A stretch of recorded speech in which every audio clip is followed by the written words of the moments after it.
friend, John McLennan here, and in this video, you're gonna learn how to play Cold Shot as recorded by Stevie Ray Vaughan on guitar. Now this track, as it goes with pretty much every Stevie Ray Vaughan recording I've ever heard, has some phenomenal guitar playing in it, and in this video we're gonna be specifically honing in on that classic rhythm part that Stevie Ray Vaughan uses in this song. And in fact, it's the same technique that he uses on a ton of other songs.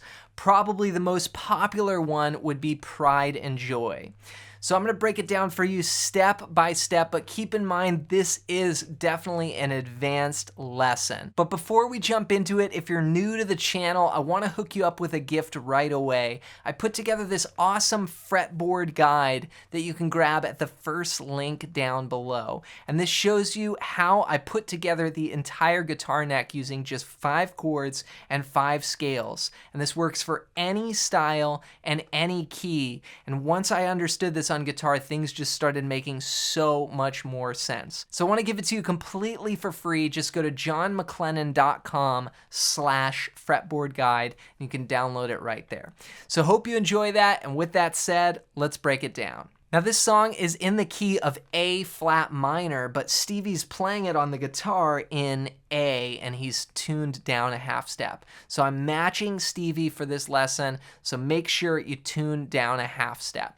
From there, we're gonna begin with the intro, which actually uses the main riff, and there's like 2 variations to it that Stevie plays throughout the song. The first variation sounds like this.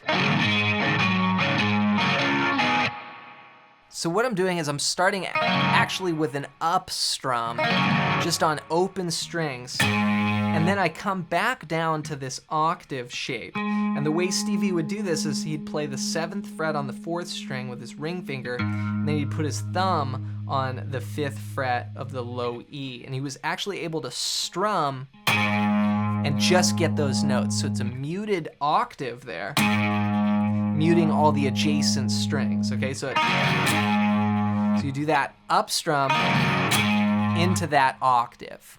Now the technique that Stevie's using in this song is used in Pride and Joy and a ton of other songs. And I did post another lesson you can check out where I detail out step by step how to do it. But the basic idea is you have to learn how to strum the open strings on an up strum and then immediately mute off the strings with your fretting hand. So that's key here. Then after this octave, we're gonna go to the 5th fret of the 4th string, and then we're gonna do another muted strum like this. So then we'll go back to that octave, then another muted strum. Then we'll finish with these triple stops. This is the 7th fret on the 3rd string, and also on the 2nd string and on the 1st string. So I'm just mashing down my finger there, getting those 3 notes, and then back to the 5th fret. So I've got.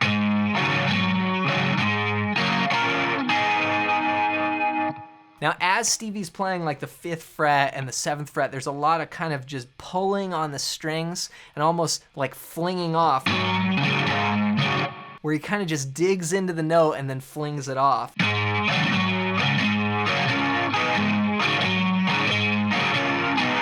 Now again, my strum hand, just like at Pride and Joy, is going 1 and 2 and 3 and 4, and a lot of people relate to that circular motion.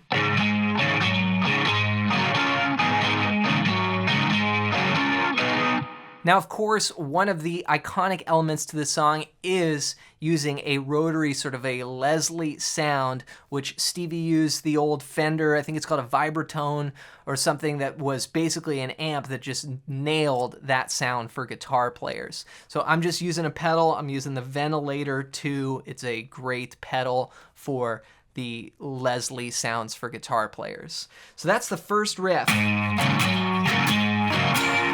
So 1 and 2 and 3 and 4 and then we're gonna repeat it again. 1 and 2 and 3 and 4 and it's got this very common, I think of it as I'm a man, you know.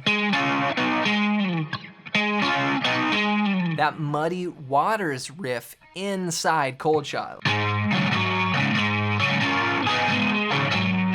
Just slightly different rhythm, but it's in there. It's a great blues riff. Now from there, Stevie varies it a little bit and he goes.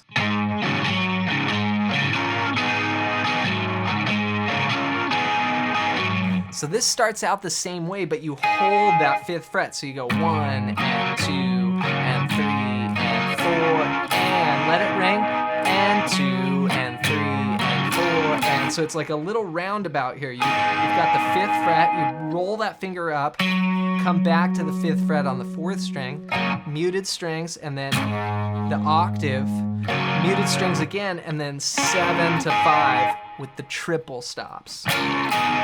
So.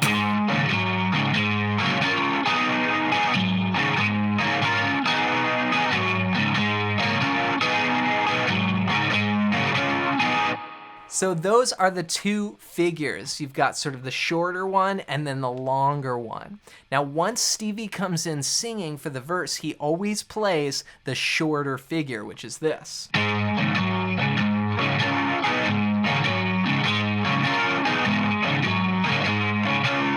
So he plays that over and over, and all of that really is representing an A minor 7 chord. This is a common Stevie Ray Vaughan minor 7 chord. He would use this shape all the time. So it's really just kind of dancing around that. Now from there, you play this actually for 8 bars, but on the 7th bar, we're gonna break. So 1 and 2 and 3 and 4 and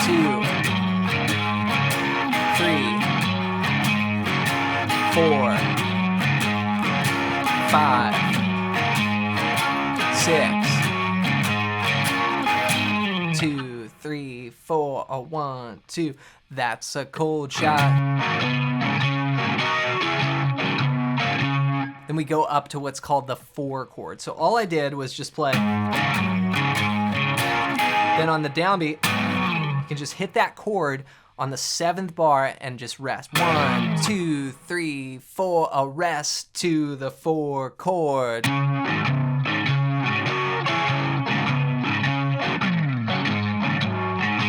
All right, so what we do there is we take the same riff and we bring it up to the D. Basically a D minor 7 here. So that's 10 and now 12 for the octave.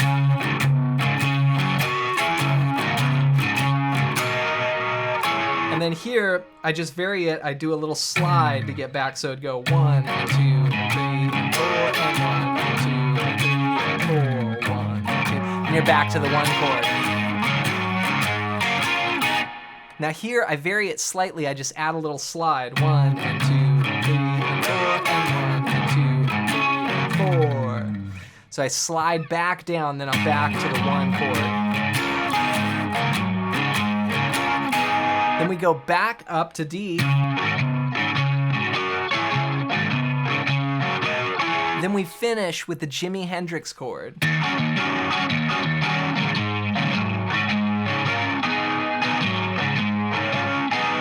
So that's E7, sharp 9. That's open, 7, 6, 7, 8. What I do is 1 and a 2 and, so it's a triplet and then 2 8th notes. Then return back to the first figure, but the longer one of the 2. So.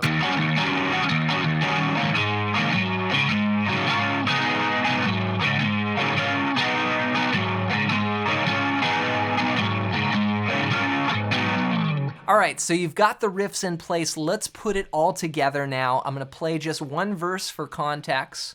We're gonna start out on that A minor for 8 bars, but we'll have the break in the 7th bar. Then we'll go to D minor for 2, A minor for 2. Then back to D minor for 2. Then we'll end with that E7 sharp 9, the Jimi Hendrix chord, back to the riff, the longer one. We'll play it 4 times, and then we'll end on the downbeat.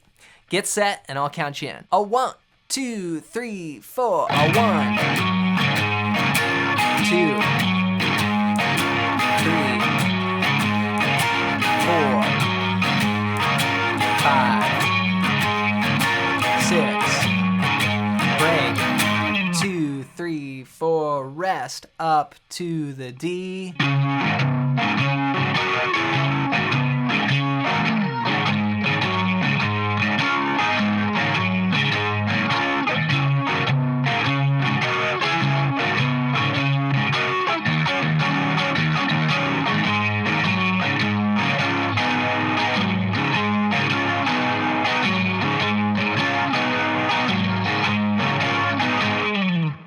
So have fun putting that together, and remember that there are a lot of advanced techniques going on here. Stevie was a beast of guitar playing, and there's so much happening, and he's just fluidly just playing through all of it. So it takes time to develop this, to develop the swing, to develop the feel. So be patient, but keep going. And to help you even more, be sure to grab my ultimate fretboard guide at the first link down below. This is going to show you the 5 chords and scales that I use to map the entire fretboard.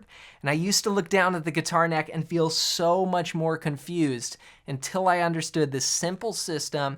And I want to give it to you completely for free. Just go to johnmclennan.com/fretboard guide to grab your copy. As always, thanks for watching. Thanks for listening. Hope you have an amazing day, and we'll see you in another video real soon.